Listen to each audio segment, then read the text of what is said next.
when the Jewish historians make a quote like, "Strictly speaking, it is incorrect to call an ancient Israelite a Jew, or to call a contemporary Jew a Israelite or a Hebrew." So the Jewish people, according to the Jewish Almanac, are not Hebrews or Israelites? Maybe Reform Apologetics need to go to Tel Aviv and get all this straightened out, because they must not be privy to this information.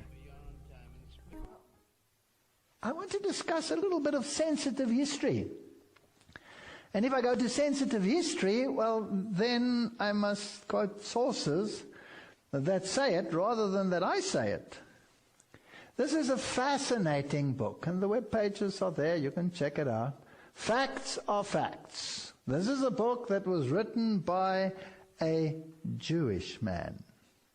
And he confronted the thinking of many of the high-placed individuals of the world. This is interesting stuff. In this book, Benjamin H. Friedman, a Jewish man, writes about the Jews and reveals an interesting history. In the letter addressed to D. David Goldstein of Boston, Massachusetts, a convert to Catholicism, the author, Benjamin Friedman of New York City, dated October 1954, provides some fascinating insights. This is in the public domain. Let's study this for a while and see where we get. Benjamin H. Friedman claims that the word Jew was only introduced into the English language in the 18th century, and that Jesus referred to himself as a Judean and not as a Jew. Inscribed upon the cross when Jesus was crucified were the Latin words Iesus Nazarenus Rex Iodeorum, which means Jesus of Nazareth, ruler of the Judeans.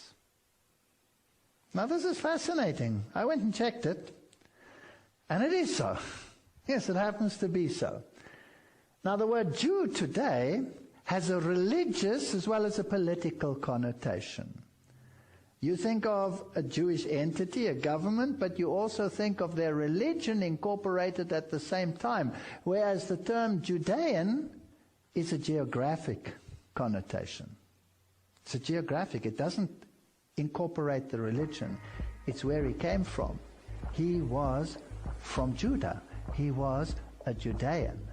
They call themselves the Jews, which is supposedly short for Judah. Okay, I'll play along. This nation of Judah, according to Ram, was supposedly regathered in 1948. Cool. So if that's the case, answer me a couple questions. Number one, where is Reuben, Simeon, Levi, Joseph, Issachar, Zebulun, Benjamin, Naphtali, Gad, and Asher? Heck, I'll give you Gad. Where's the rest?